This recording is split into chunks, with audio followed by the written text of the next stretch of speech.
Jobs was fired from his own company before he went on to create devices that changed the face of communication. Steven Spielberg, who brought us classics such as Jurassic Park, Indiana Jones, and Jaws, was rejected from one of the nation's top film schools 3 times. He now has a building on that campus that bears his name. Muhammad Ali initially failed all of the tests used to evaluate a boxer's strength and skills, but he went on to win a gold medal at the 1960 Olympics. Charles Darwin was dubbed as an average student and discontinued studying medicine for this reason, but he is now credited with significant research in helping us understand our origins and how we have evolved over time. J.K. Rowling brought her manuscript for Harry Potter to 12 different publishers, all of whom rejected it. It was not until a publisher brought the first chapter of the novel to his 8-year-old daughter, who was curious about what happened next, that Rowling worked her way up to becoming a household name and an integral part of so many childhoods and franchises. A common definition of failure is a lack of success. But what the dictionary fails to outline is that failure is a part of success. Each failure a person goes through is a lesson to be learned and is intended to be used to build resilience in attaining a goal. Unfortunately, we tend to view failure as a setback and hindrance of success rather than embracing it. It is no secret that the current generation of students falls victim to skyrocketing levels of stress compared to students of previous generations. This stress can lead to students developing many mental and physical health complications, such as depression, anxiety, and insomnia.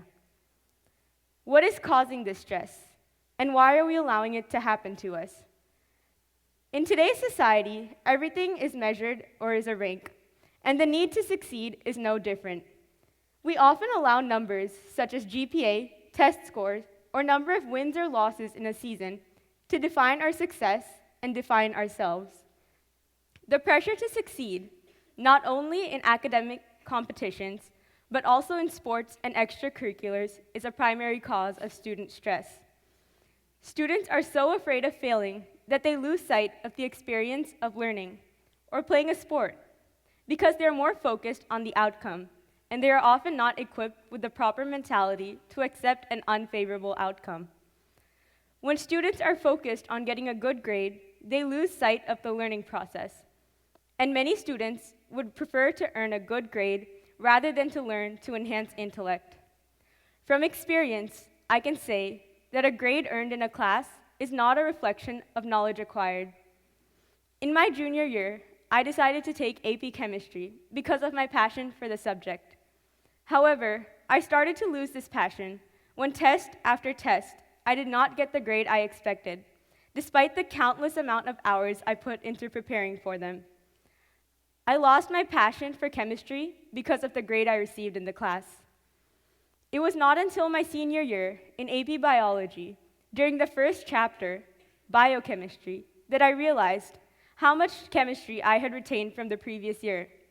It was then that I began to realize and start to like chemistry again, and realize that my grade in a class is independent of my love and knowledge of a subject. In an increasingly competitive system for college admissions, students are afraid of failing. Students are sensitive to failure because we have been taught to always succeed from a young age, and failure has always been viewed as something bad. Children can start to feel very entitled if they don't fail, and that everything in life will go their way, making it very difficult for them to be resilient when they do experience failure in life. To help prepare students for life beyond and outside the classroom, we must teach them from a young age that it is okay to fail, but at the same time, it is just as important that we learn from our mistakes. Teachers should place an emphasis on the process of learning for intellectual enhancement rather than a letter grade. Students should be encouraged to foster genuine passion and interest for learning. An A earned in an easy class is just an A. While it might look good on a transcript, it will not be of much value compared to a lower grade earned in a very difficult class that required a lot more time, effort, thinking, and dedication. Although the grade earned in this class might be lower, you are actually learning more and gaining more knowledge. And the knowledge from high school is foundational for pursuing higher level academics in college. Counselors and parents can encourage students to take a difficult class in a subject of their interest, so even if they think they will not do well, so they have that experience of struggling to achieve a goal, because nothing in life comes easy, and it is important that we teach this to students before they are in the real world. Outside the classroom, coaches can set up games for their teams that they know they will lose. When players or athletes lose, it will serve as a motivation to do better next time. When they lose significantly, they can see their areas of weaknesses and what they need to improve. If they keep playing against teams that they're always going to win, they will not be able to identify their actual weaknesses because they're getting the desired end result. Players who are towards the top of JV can practice with varsity teams to realize what their strengths and weaknesses are and work from there. At home, parents can normalize failure, so their child knows that not everyone will get what they want on the first try. It is important that parents validate their child's emotions of frustration or disappointment, but also remind them that there will be other opportunities available if they have missed one. When children fail or fall, parents should be supportive and teach them how to learn from their mistakes. A good example of this is Thomas Edison. When Edison's teachers told his mother, that he was not fit to study at school anymore, his mother took him out of school and said she would teach him because he was too smart to study at that school. His mother's faith in him, despite all those around her thinking otherwise, is one of the main reasons Edison went on to becoming one of the most prominent and influential inventors of all time. It is important that parents separate their own self-worth from the accomplishments of their children. Oftentimes, even with good intentions, parents might try to make their children fit a mold or achieve a certain goal that they themselves might have been unable to attain. But they do not realize that doing so creates a mental strain for their children and causes them to fear failure even more.